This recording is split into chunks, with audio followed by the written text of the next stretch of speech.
Empezaremos esta sesión hablando del primer grupo de microorganismos, quizás el más importante, correspondiente a las bacterias. Las bacterias pertenecen al reino de los procariotas. Estos a su vez van a estar conformados no solamente por bacterias, sino también por organismos llamados arqueas. Y el otro gran dominio que tenemos es el eucario. Aquí vamos a encontrar a los eucariotas. Estos tres dominios, bacteria, arquea y eucaria, fueron divididos por Carl Wood en base a la secuencia de ARN ribosómico 16S.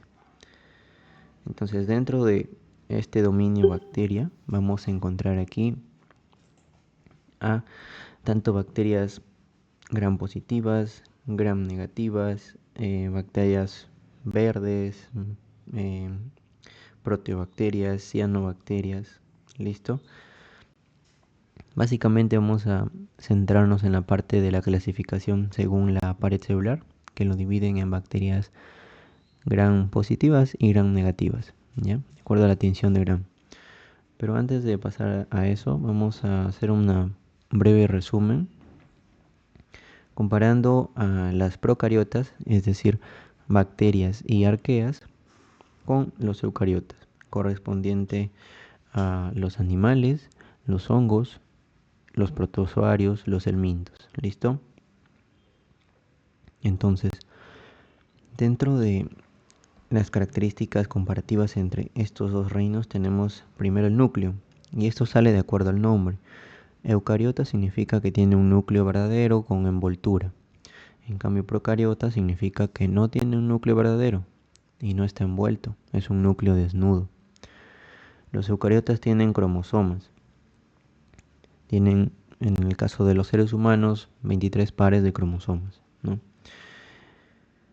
Y en el caso de los procariotas, tenemos solamente un cromosoma circular, ¿ya? Y este cromosoma circular se organiza como un ADN de doble cadena. ¿Listo? Entonces, ADN bicatenario circular. Eso con respecto al material genético. Pero los procariotas, ¿no?, principalmente las bacterias, van a tener asociado otro componente genético importante que se denomina plásmido. Y este también es llamado el ADN extracromosómico. Este plásmido es muy importante para transferir material genético de forma horizontal entre las bacterias, mediante una estructura denominada pili sexual. No se olviden. Vamos a ver la transferencia de plásmidos mediante la conjugación, sobre todo, listo, por el pili sexual. Pero también se pueden transferir plásmidos por otros mecanismos que ya veremos más adelante. Los eucariotas no tienen plásmidos. Dentro de los organelos tenemos que los eucariotas tienen un aparato de Golgi, retículo endoplasmático, mitocondrias, todos estos organelos con envoltura. En cambio, los procariotas no tienen estos organelos con envoltura. Si su núcleo no tiene envoltura, los otros organelos tampoco. En cuanto a la respiración celular, en eucariotas se da en las mitocondrias, como bien sabemos, a través de la cadena transportadora de electrones. En cambio, en procariotas no va a haber una respiración celular por mitocondrias porque no tienen. Entonces aquí la estructura encargada de la respiración celular va a ser la membrana celular. Esa es pregunta de examen. La membrana celular o membrana citoplasmática es la encargada de la respiración celular en procariotas. Los eucariotas tienen ribosomas 60 y 40S, que juntos nos da un total de 80S. ¿Ya? Subunidad menor 40, subunidad mayor 60. En cambio, los procariotas tienen una subunidad mayor de 50 y una menor de 30, que en conjunto nos da una suma de 70S. ¿Listo? No es una suma común y corriente, ¿no? Es por una velocidad de sedimentación, ¿no? O un coeficiente de sedimentación de Sedberg, ¿no? Y así se calcula. Aquí en total 80 y aquí en total 70. 60, 40 para eucariotas, 50 y 30 para procariotas. Estas estructuras son importantes porque después cuando veamos antibióticos vamos a tener que estos fármacos van a actuar específicamente en algunas estructuras que ya estamos viendo, ¿no? Por ejemplo, los ribosomas. A nivel de los ribosomas, los antibióticos pueden inhibir la síntesis de proteínas de las bacterias, como por ejemplo tenemos los macrólidos que van aquí contra la subunidad 50S, ¿listo? O en el caso de las tetraciclinas, o los aminoglucósidos, que inhiben aquí a la subunidad 30S, ¿ya? Acuérdense, tetraciclinas de 30, tetra 30 y los aminoglucósidos. Listo. Ya veremos más adelante algunos antibióticos, cuando veamos la parte de control de microorganismos. Los eucariotas no tienen pared celular, a excepción de los hongos que tienen una pared celular de quitina y los vegetales que tienen una pared celular de celulosa. Por el lado de las bacterias, la mayoría tienen pared celular y en base a eso se las clasifica, ¿no? De acuerdo a la cantidad del peptidoglucano para la tinción de Gram. Pero hay algunas que no tienen pared celular. Es el caso del micoplasma y también el ureaplasma, pero el micoplasma es el que se ve más, ¿ya? Micoplasma pneumoniae, agente de neumonía atípica, ¿ya? Ya veremos más adelante cuando veamos infección del tracto respiratorio inferior. Listo, aquí nuevamente tenemos una comparación entre estas dos células, la procariota y la eucariota. Normalmente los procariotas son seres unicelulares también, ¿ya? Uni. En cambio los eucariotas son pluri. Muchas células forman el organismo en sí. En cambio los seres procariotas son uni nada más, una sola célula. Y son pequeñitos, ¿no? Por ejemplo, la mayoría de bacterias tienen un tamaño de 1.5 micrómetros de largo y 1.2 micrómetros de ancho. Y son vistas a la microscopía óptica, ¿ya? A diferencia de los virus. En los virus estos ya alcanzan tamaños de nanómetros. Estos no van a poder ser vistos a microscopía óptica. Para observar virus se utiliza la microscopía electrónica. Listo.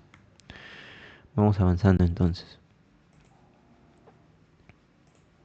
Respecto a la morfología bacteriana, es muy importante recordar que se ha clasificado a estas en base a cocos, bacilos, espirilos, ¿ya? Los cocos son en forma esférica, bacilos en forma de bastón, forma alargadita, y los espirilos tenemos que pueden adoptar formas de espiroqueta, ¿listo? Son formas curvitas, o de vibrios en forma de coma, ¿no? Ya, los vibrios en forma de coma. Ahí tenemos muchos ejemplos, ¿ya? Los espirilos, tanto espiroquetas como vibrios, son considerados de pared flexible, ¿ya? Y en los cocos tenemos aquí distintas formas, ¿no? Los cocos propiamente dichos, los estreptococos, que son bacterias agrupadas en cadenas, estrepto es cadena, y estafilococos, que son bacterias agrupadas en racimos. Estafilo es racimo. Dentro de los bacilos tenemos los bacilos, los diplobacilos, dos bacilos unidos, los estreptobacilos, bacilos en forma de cadena. Acá en los cocos podríamos añadir los diplococos, son dos coquitos, ¿ya? Ejemplos de diplococos, por ejemplo, el meningococo, ¿ya? Cocobacilos, ¿no? Una fusión entre la forma de un coco y un bacilo, ¿no? Es una esfera un poco más alargada, como un óvalo o como una elipse, ¿no? Eso es un cocobacilo. Ejemplos de cocobacilos tenemos al Haemophilus, por ejemplo, una bacteria de Haemophilus, ¿ya? También tenemos formas pleomórficas. Aquí son varias formas o formas indefinidas, como por ejemplo, nuevamente aquí aparece el micoplasma. El micoplasma tiene varias excepciones, ya que es importante que recuerden. Por ejemplo, el micoplasma, además de que no tiene pared, su membrana celular Ya, aquí justo nos habíamos olvidado de mencionar eso.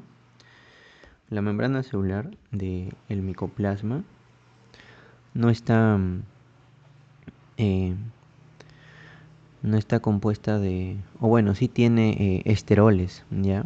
Porque las membranas de los eucariotas, ¿ya? Las membranas celulares de los eucariotas, por acá está, tienen esteroles, ¿no? El colesterol, ¿ya? Las bacterias no tienen una membrana celular con esteroles, sino con opanoides, ¿ya? Opanoides. Pero en micoplasma se salta esa regla. El micoplasma tiene una membrana celular con esteroles también, como si fuera una eucariota. Ya, el micoplasma, solo para el micoplasma. Ya estudiaremos más a detalle micoplasma. Pero son cosas que deben recordar y no tiene pared celular. Por lo tanto es inmune, por así decirlo, a los antibióticos, ¿no? No le hacen efecto. Sobre todo los antibióticos que atacan la pared celular. Porque no tiene pared celular. Listo. Y es un germen que causa sobre todo neumonía atípica. Una neumonía caracterizada por un infiltrado intersticial, ya alrededor de los alveolos y bilateral, no solamente como consolidado. Listo. Vamos ahora con los componentes bacterianos. Aquí vamos a encontrar dos tipos de componentes, ¿ya? Los componentes facultativos y los componentes constitutivos u obligatorios.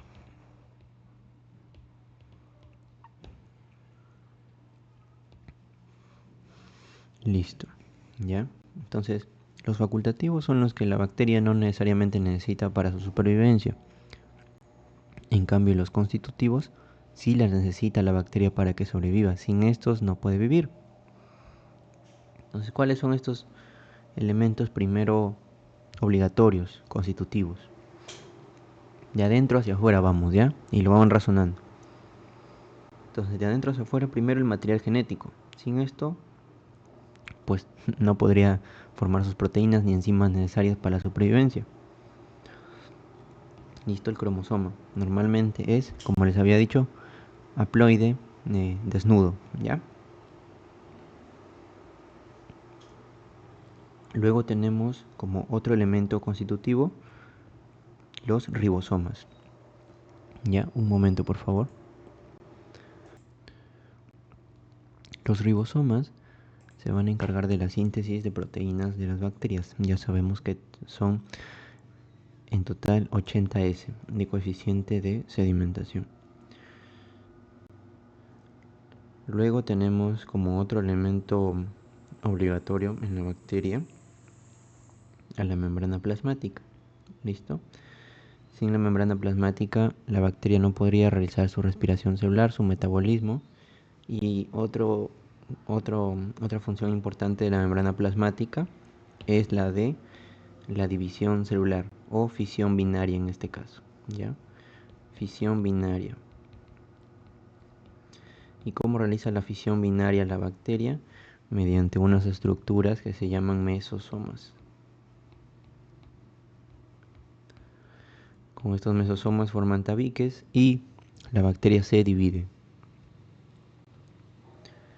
Aquí está, ¿no? Los mesosomas, que es otro elemento importante para la división bacteriana. Otro elemento muy importante es la pared celular. Gracias a esto las bacterias pueden resistir al ambiente. También pueden contener sus organelas, sus inclusiones, sus nutrientes. La pared celular le brinda protección a la bacteria y sostén. Y la pared celular también le sirve para la clasificación e identificación de la bacteria. Por eso el micoplasma es difícil de identificar también, ¿no? Y también tiene le brinda cierta susceptibilidad o sensibilidad a los antibióticos. Luego ya tenemos los elementos facultativos de la bacteria, listo, que no todas lo tienen, como por ejemplo las inclusiones de reserva, las fimbrias, ¿ya? Los plásmidos, los flagelos. No todas las bacterias tienen estos componentes, que justamente son los que, si la bacteria los presenta o presenta algunas incluso modificaciones en estas estructuras facultativas, mejoras en estas estructuras, la bacteria se puede hacer mucho más virulenta. Es decir, lograr mayor penetración en el sistema inmune y afectar más al organismo que ésta infecta, ¿no? Eso es virulencia. Entonces vamos a hablar de cada una de estas estructuras, sobre todo de las estructuras. Primero veremos las facultativas y ya después vamos viendo las obligatorias. ¿Ya? Aquí también olvidé de mencionar los plásmidos, ¿ya? Que ya lo hemos visto. Los plásmidos también son facultativos, ¿ya? No están en todas las bacterias ese ADN extracromosómico. Entonces, respecto al flagelo, este va a funcionar como una estructura antigénica. Es decir, el sistema inmune del hospedador que es infectado por la bacteria va a captar estos flagelos como un antígeno y va a empezar a formar anticuerpos. Ya eso es antigenicidad. Por eso el flagelo también recibe el nombre de antígeno H, antígeno flagelar. Y la estructura del flagelo va a depender del tipo de bacteria, si es una bacteria gram positiva o es una bacteria gram negativa. Por eso rápidamente veamos la clasificación en base a la pared celular bacteriana, que esto ya lo conocen desde primer año de medicina. Entonces las bacterias se dividen de acuerdo a su tinción, o bueno, de acuerdo a su pared celular, en base justo a la cantidad de peptidoglucano que éstas posean, en positivas o negativas. Las positivas se van a teñir con la técnica de Gram de color púrpura o azul, ¿ya? Por eso es positivas púrpura, ¿ya? Para que nunca se olviden. Y las negativas de un color rosa, rosado, rojo o rosado, ¿ya? Entonces, dentro de la tinción Gram tenemos que recordar el toque de esto, ¿cómo es? Tenemos una bacteria o un grupo de bacterias, ¿no? Nosotros no sabemos si son bacterias positivas o negativas. Entonces vamos a identificar mediante esta tinción y luego ya lo observamos en el microscopio. Entonces las bacterias se van a teñir en primer lugar. Bueno, primero aíslas la muestra de un cultivo, ¿ya? O de una secreción. La colocas en una placa portaobjetos. Calientas la placa para fijar la muestra. Es importante calentar la placa. Fijas la muestra y una vez que está fijada con calor, sobre todo se fija con calor, ¿no? Se pasa por la plaquita por el mechero, se tiñe con el cristal violeta y todas las bacterias se van a teñir de color púrpura. Luego este cristal violeta se va a tratar de fijar a la pared bacteriana, al componente del peptidoglucano, con un mordiente, ¿no? Que es el lugol, que tiene yodo, ¿no? O sea, el material es lugol y este lugol tiene yodo, ¿ya? Entonces con eso se fija, ese es el mordiente. Se fija el colorante. Las bacterias que sean gram positivas, como tienen mayor cantidad de peptidoglucano, ¿ya? El peptidoglucano es todo lo que está aquí, ya, lo que está arribita. Esta es la membrana y este es el peptidoglucano. Tienen un montón de peptidoglucano. Como tienen un montón de peptidoglucano, fijan mejor el cristal violeta, ¿ya? En cambio, las bacterias gram negativas, como tienen un peptidoglucano más delgado, ya, todos estos peptidoglucanos, las gram negativas, acá está su membrana interna, membrana externa, que ahorita vemos, ¿ya? Fijan menor cantidad de peptidoglucano, ¿ya? Por eso cuando después utilizas el cuarto paso, que es ya decolorar con alcohol, ¿ya? O acetona, ¿ya? Las bacterias gram positivas permanecen con el color cristal violeta, por eso son violetas azuladas. En cambio, las gram negativas no, porque su peptidoglucano es muy delgado.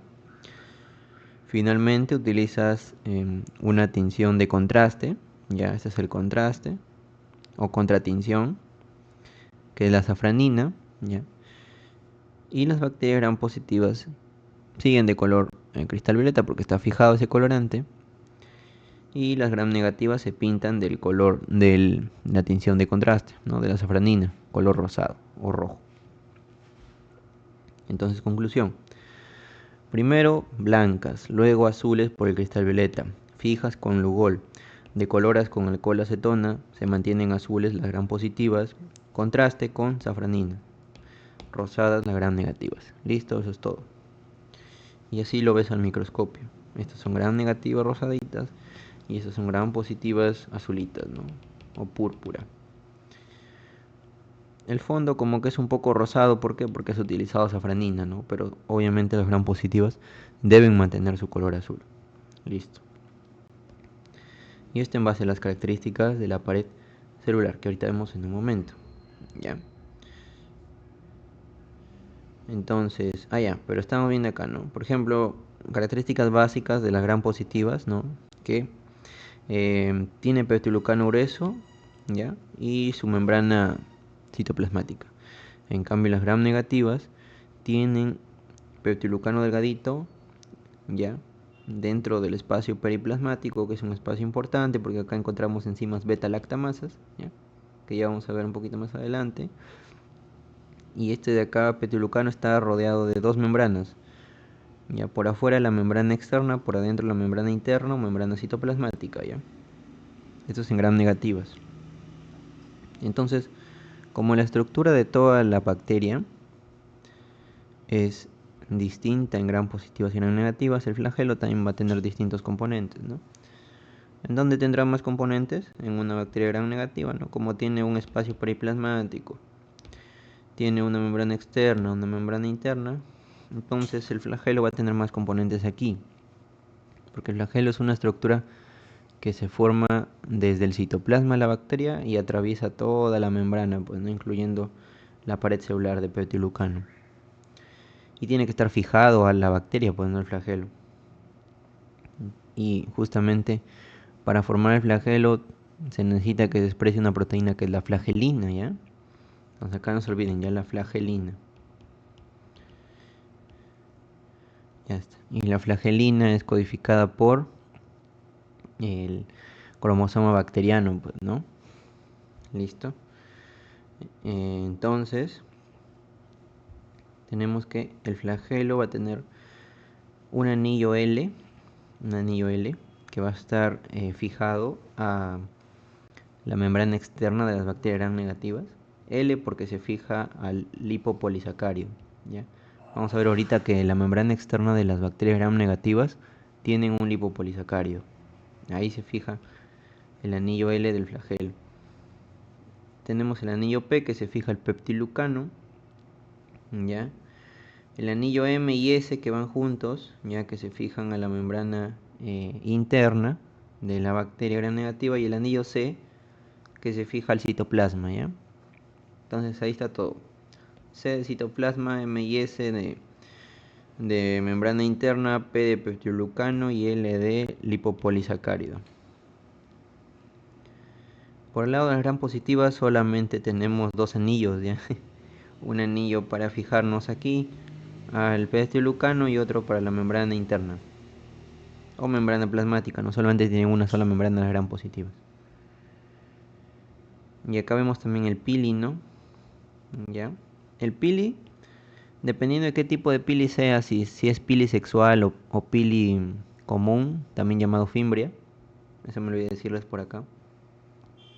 Aquí solamente en esta figura dice fimbria, ¿no? Pero también tenemos pili sexual, ¿no? Como les había dicho, importante para la conjugación. Ya, entonces el pili puede ser común, también llamado fimbria, ¿no? O puede ser sexual. El pili común es codificado normalmente por el ADN cromosómico, ¿ya? En cambio el pili sexual es codificado por el plásmido, ¿ya? Que también es material genético, les había dicho, no es extracromosómico. Entonces, el pili sexual para la conjugación bacteriana y el común es para las adherencias, para adherirse a superficies, ya de tejidos o de materia inerte, ¿no? No se olviden. Es el pili común.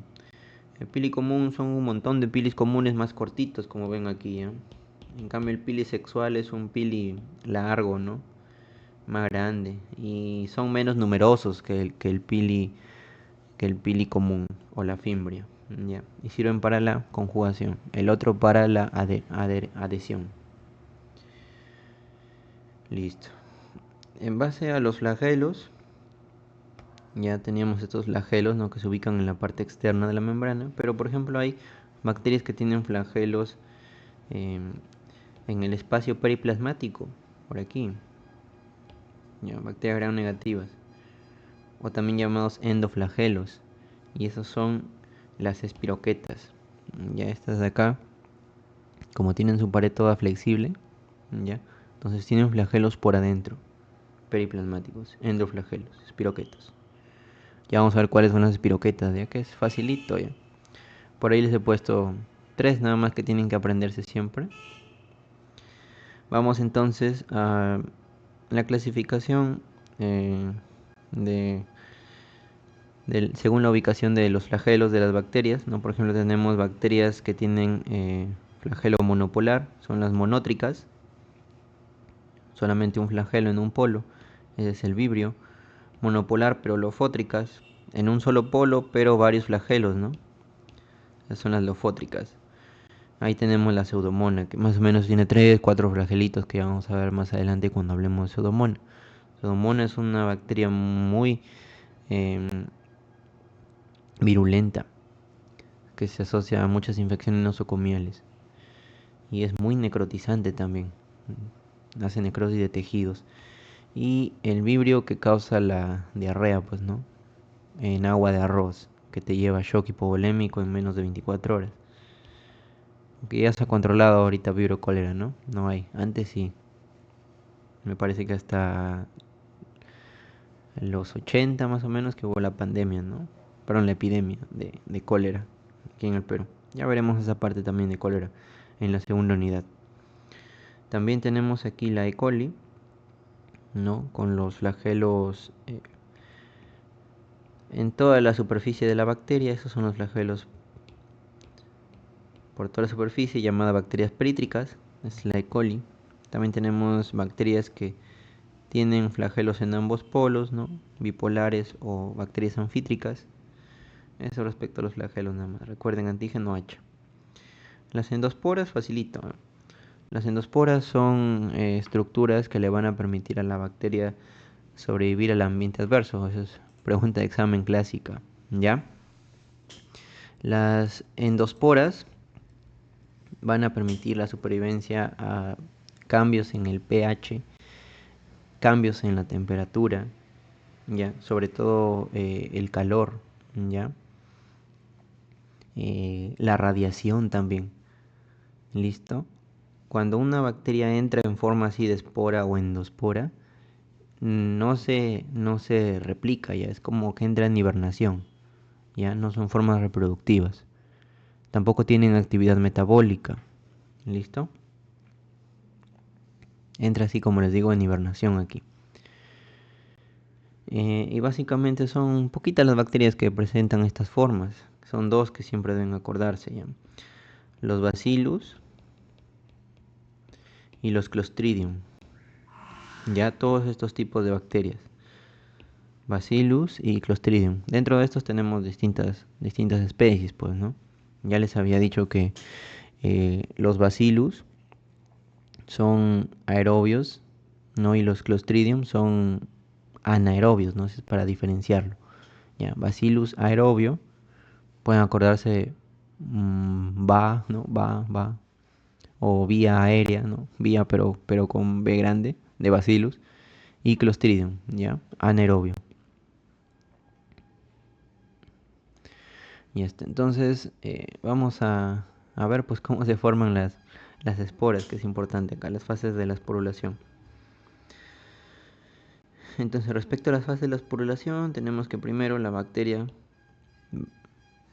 capta el ambiente que se empieza a poner adverso mediante el quórum, que ya habíamos visto en la clase anterior, el quórum, ¿ya? El quórum sensing, ¿no? Por acá está, ¿no? Si recordamos al toque, quizás alguno no ha visto ese video. Ahí está, ¿no? teníamos el quorum sensing y el quorum quenching. El quorum sensing es para comunicación entre bacterias, sobre todo para formar biofilms, pero también puede captar el ambiente, ¿no? Y el quorum quenching, que es la interacción ya entre las bacterias y el sistema inmunológico, ¿no? Acá sobre todo el sistema inmunológico mediante el quorum quenching inhibe el crecimiento de las bacterias, pues. Listo. Entonces el quorum sensing capta el ambiente adverso por afuera y la bacteria empieza a esporular.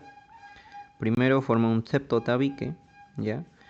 Y en ese septotabique mete su ADN bacteriano que previamente ha replicado, ¿ya? Se replica el ADN, un pedazo para acá, otro pedazo para acá, pues, ¿no? Entonces acá lo mete, guarda ahí su ADN bacteriano, lo que necesita nada más. El septo se invagina y envuelve todo este ADN bacteriano, pues, ¿no? Se invagina ese septo. Y luego ese septo se empieza a rodear de estructuras para la resistencia, ¿no? Adquiere un córtex, una pared, una membrana. Sobre todo es importante que esa cubierta de la espora esté formada por esto, por el ácido dipicolínico, que es el que le brinda resistencia al calor, ¿ya? Entonces acuérdense, ácido dipicolínico. Y también el calcio, ¿ya? El calcio hace que la bacteria se deshidrate, ¿ya? Y lo hace todavía más resistente, como una piedra, ¿ya? No se olviden.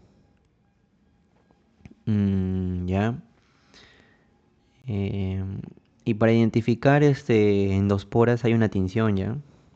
Que eso no lo van a ver, creo, en el laboratorio, pero les vayan a preguntar, quizás en microbiología en su examen o en algún momento, tinción em, de Schaffer-Fulton, ¿ya? Schaffer-Fulton, que justamente tiñe las esporas de color verde, ¿ya? Como está aquí, por eso la imagen es bonita.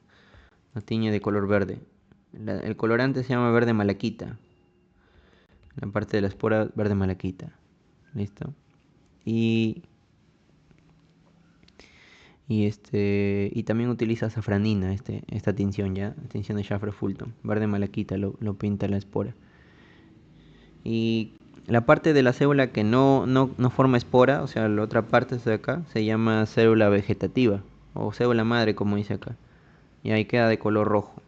Ya esta queda de color rojo. Eso para las esporas, ¿ya? No se olviden. ¿Y cómo hacemos nosotros entonces para destruir a estas bacterias que forman esporas? Hay una técnica de control de microorganismos que se llama autoclave. ¿Ya? Con el autoclave eliminamos todo esto, estas bacterias. Estos bacillus, estos clostridium, ¿ya? Una X, autoclave, ¿ya? A 121 grados. Esa es pregunta de examen, ¿no? El autoclave. Entonces, ¿cuáles son estas bacterias? Porque les estoy mencionando hace rato. Bacillus y Clostridium, ¿no? Entonces, respecto a estos de acá, Bacillus, ya saben que tenemos el Bacillus anthracis, ¿no? El que causa anthrax en humanos, no se olviden. Pero después tenemos los Clostridium, que ahí sí son varios, ¿ya? Por eso les he puesto aquí. Clostridium tetani y Clostridium perfringens. También el Clostridium botulinum o el Clostridium difficile. Pero estas imágenes las he puesto porque siempre les hacen diferencia entre la ubicación de la espora, pues, ¿no? Por ejemplo, Clostridium tetani, T tetani, T terminal. La espora se forma a nivel terminal, o sea, en un extremo de la bacteria. Como estamos viendo aquí, ¿no? Esto. Clostridium tetani, ¿ya? Espora terminal. Clostridium perfringens se forma una espora subterminal, ¿ya? O sea, si ustedes dividen así la espora, lo dividen acá a la mitad. La espora terminal es acá, ¿ya? La espora central sería por acá. Y la espora subterminal sería por acá, entre la central y la terminal. Ya, perfringens es acá, subterminal. Y Bacillus anthracis del anthrax es en el centro, ¿no? Como está aquí. Espora central. Ahí está la espora al centro. Eso van a ver ustedes en el laboratorio. Y entonces las especies Clostridium y Anthrax, perdón, Bacillus, ¿ya? Bacillus anthracis. Y Clostridium toititos, pues, ¿no? Tetani, terminal, que causa el tétanos, Clostridium botulinum, el botulismo, difficile, que causa colitis pseudomembranosa, y el Clostridium difficile, sobre todo por mal uso de antibióticos, que vamos a ver después en la parte de microbiota, y el Clostridium perfringens. ¿Qué causa el Clostridium perfringens? Pregunta de examen, que ya les había dicho en algún momento. Gangrena gaseosa. Listo. Luego tenemos la cápsula. ¿Ya? La cápsula sobre todo va a estar presente en bacterias como son el Streptococo pneumoniae o neumococo. El neumococo es importante porque causa un montón de enfermedades de tracto respiratorio superior e inferior y enfermedades del sistema otorrinolaringológico. ¿Ya? Haemophilus influenza tipo B y Neisseria meningitidis, ¿ya? Esas son las bacterias capsuladas. Ya siempre lo van a encontrar con ese nombre. Y se dan vacunas para esto, pues, ¿no? Para el neumococo, para la influenza, ¿no? Haemophilus influenza tipo B. Y para el meningococo. Meningococo es de la Neisseria meningitidis. Listo.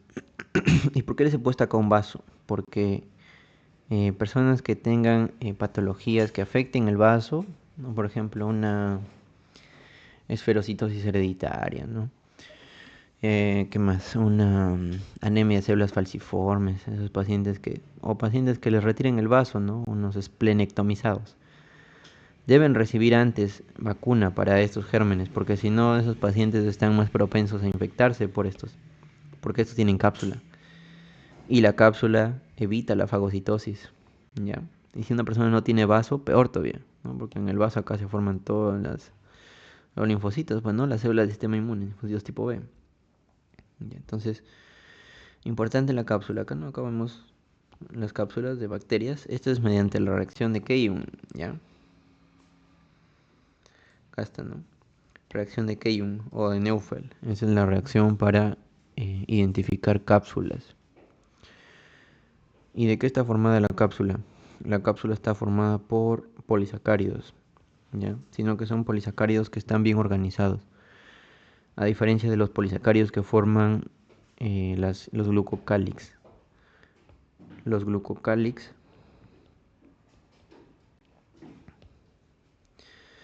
son como las cápsulas, tienen polisacáridos también, pero sus polisacáridos no están tan organizados, tan fijos como una cápsula. ¿Ya? Y el glucocálix básicamente sirve más para adherencia, para formar biofilms, como les había dicho. En cambio, las cápsulas, también llamadas antígeno K, van a generar mayor implicancia en el sistema inmunológico, sobre todo para la inhibición de la fagocitosis, ¿no? Esa es pregunta de examen, ¿no? ¿Para qué sirven las cápsulas? Como factor de virulencia, evita la fagocitosis. Y también importante porque a partir de estas cápsulas se forman las vacunas, pues, ¿no? Se saca un pedacito de la cápsula y se forman las vacunas. Ya, ¿y cómo identificas? Reacción de Keyun. Y la mayoría de cápsulas, como les había dicho, está compuesta de polisacáridos, como un glucocálix, pero más organizado, ya, más fijo. Excepto en Bacillus anthracis, que cuando veamos este germen, el Bacillus anthracis causa del anthrax o carbunco, tiene una cápsula peptídica, ya. ¿Listo? De ácido D-glutámico. Tiene una cápsula peptídica, no de polisacáridos. En la excepción, y eso les pueden preguntar. Entonces acá está más o menos cómo las cápsulas inhibirían al sistema inmune, ¿no? Pero el sistema inmune también se defiende, pues, ¿no? Que esto no les van a preguntar tanto, pero bueno, es importante que lo sepan, ¿no? Los agentes exógenos acá penetran primero las barreras naturales. Esto forma parte del sistema inmune innato, ¿ya? Y luego ya tenemos el sistema adaptativo, ¿no? Que son dos. El sistema celular y el sistema humoral, ¿no? Casa celular y humoral, ¿ya? Adaptativo o adquirido, esta es la inmunidad. ¿Ya? Y acá barreras e inmunidad innata son parte de la inmunidad primaria, pues, ¿no? O inespecífica. En la inmunidad innata acá tenemos células, ¿ya? Tenemos sobre todo los polimorfonucleares, neutrófilos y los macrófagos, ¿ya?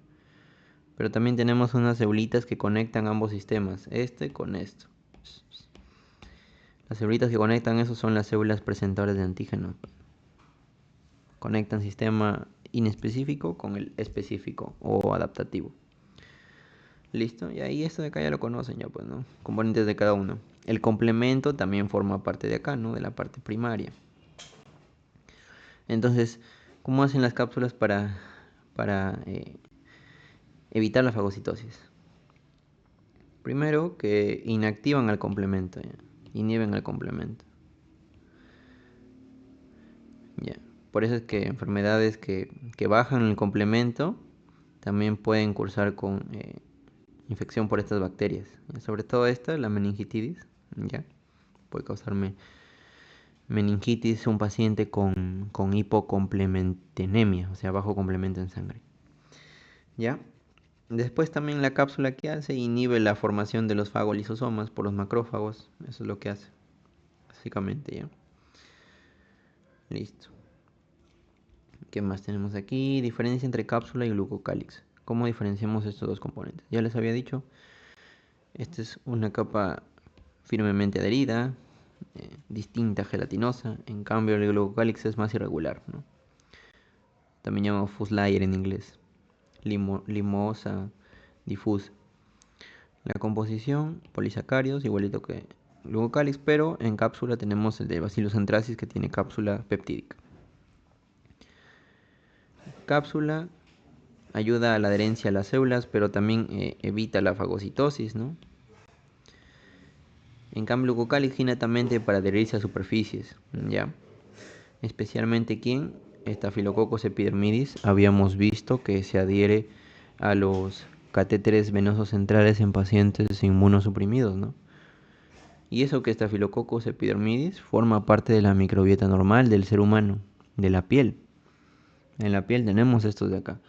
Pero si un paciente se inmunosuprime, esa es una oportunidad para que la microbiota normal del cuerpo empiece a infectar, ¿ya? Coloniza ahí el catéter y se puede meter a la sangre y causar incluso una bacteriemia, ¿ya? O sea, presencia de bacterias en la sangre. Y si esa bacteriemia se agrava, se produce ya una septicemia o sepsis, ¿no? Y una de las manifestaciones de la sepsis ya es el shock séptico, pues, ¿no? Que ya te lleva a la muerte. Listo. Vamos a hablar ahora de los plásmidos o ADN extracromosómico. Estos también se replican, ¿no? Como el ADN cromosómico. Y la importancia de estos es que contienen los genes de resistencia a antibióticos. Vamos a ver un montón de genes de resistencia a antibióticos cuando veamos la parte de antibióticos. Y ahí quiero que recuerden los plásmidos, ¿ya? Para la transferencia de resistencia entre bacterias. ¿Ya? Y una bacteria puede tener uno o más plásmidos. Y sobre todo también para transferir factores de virulencia, como por ejemplo para formar toxinas bacterianas. Y se transmiten sobre todo por conjugación, pero también se pueden transmitir por transformación, transducción. Vamos ahora con la tinción de Gram, que ya habíamos visto un poquito de esto, así que va a ser más fácil ahora, ¿ya? Va a ser mucho más fácil. Entonces, respecto a tinción Gram, ya habíamos visto que tenemos positivas, negativas, ¿ya?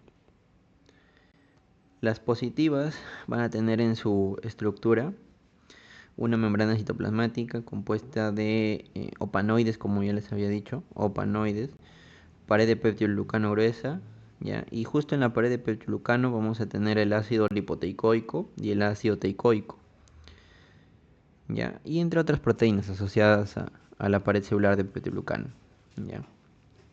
El ácido lipoteicoico es el más importante porque es análogo a otra estructura de la pared de las gram negativas que ahorita vemos, ¿ya? Acuérdense el ácido lipoteicoico con L, ¿ya?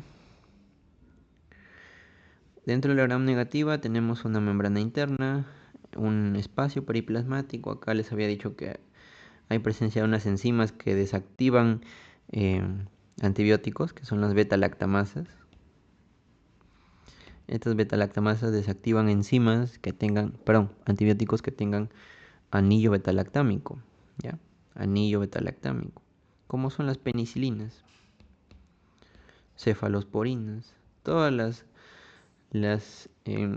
los beta-lactámicos, antibióticos del grupo de los beta-lactámicos, ¿ya? Penicilinas, cefalosporinas,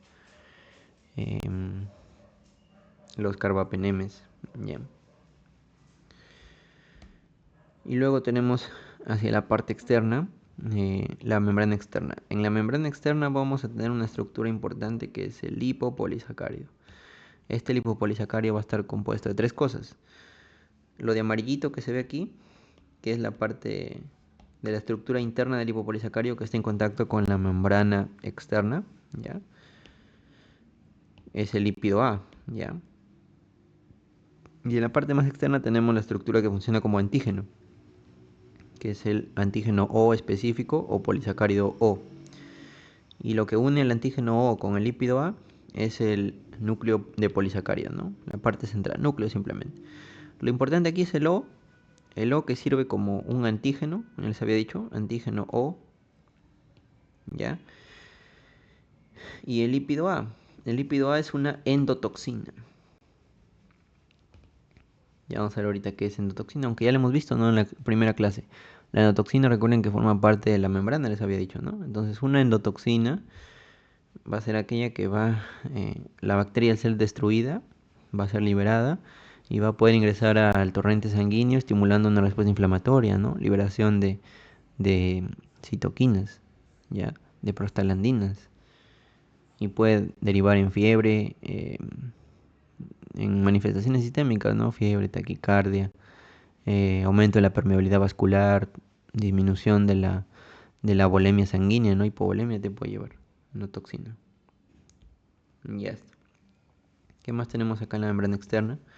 Tenemos porinas. Ya las porinas. Las porinas son importantes porque por aquí atraviesan los antibióticos, ¿no? Entonces, por aquí más o menos ya van a entender la parte de resistencia a antibióticos, que lo vamos a volver a ver, no se preocupen. Pero por ejemplo, si una bacteria tiene una mutación de estas porinas, donde ya se cierran estas y no permitan el ingreso de antibióticos, adquiere resistencia. Si las beta-lactamasas se ponen a destruir más antibióticos beta-lactámicos, mayor resistencia. Ya.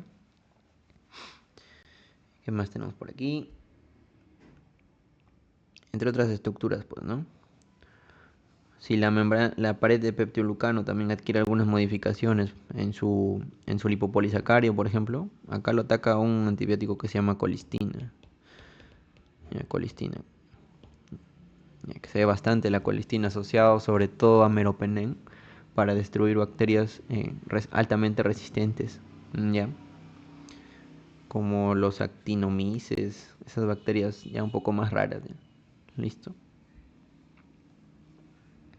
O pseudomonas. Ya, entonces el ácido lipoteicoico es el análogo del lipopolisacárido, ¿ya? Lipoteicoico, lipopolisacárido. Y acá un cuadrito diferencial al toque que lo pueden leer también aparte ustedes, que ya saben, positivas azul, violeta, negativas rojo, pared celular, un montón de peptidoglucano, negativas menos de peptidoglucano, solamente hay ácidos teicoicos, lipoteicoicos en positivas, ¿ya? Que son polímeros de glicerol o ribitol, ¿ya? Esa es su estructura. Son antigénicos, ¿ya?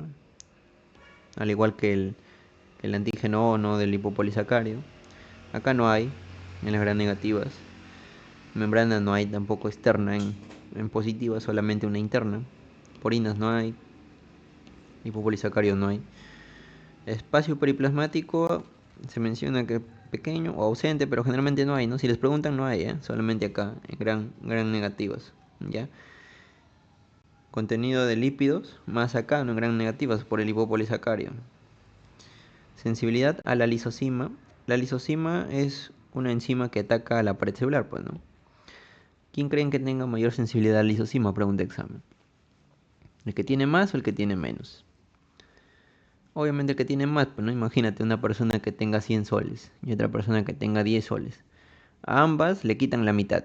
Entonces el que tiene 100 se queda con 50 y el que tiene 10 se queda con 5. ¿No? ¿Quién pierde más? El que tenía 100 soles, pues, ¿no? El de acá perdió 5 soles y el de acá perdió ¿cuánto? 50 soles, ¿no? Entonces, ¿quién tiene más sensibilidad a la isocima? Gran positiva, ¿ya? Listo. ¿Qué más importante? Ya, me estaba olvidando de otra cuestión importante acá. En la membrana interna tenemos en ambos, ¿ya? En gran positivo, gran negativos.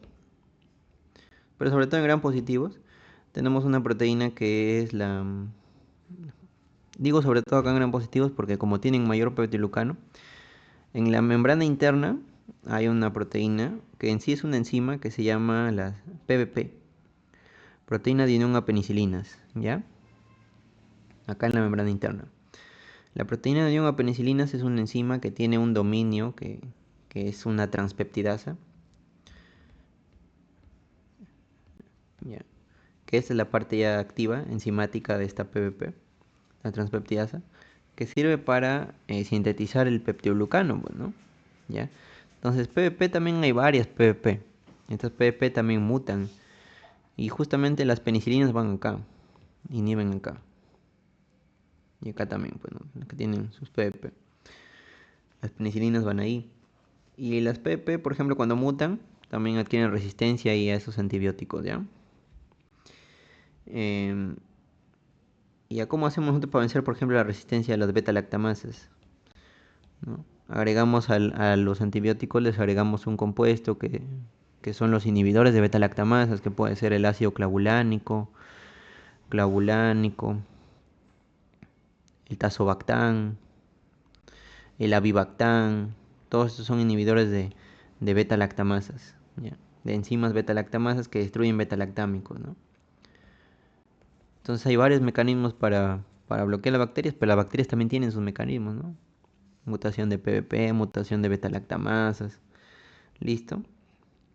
Ya pues ya acá está la formación de este peptidoglucano, ¿no? Son dímeros simplemente, ya son dímeros de N-acetil, acá está, ¿no? Más fácil con esta imagen. N-acetilglucosamina y N-acetilmurámico, ¿ya? La unión se da entre los N-acetilmurámicos, ¿ya?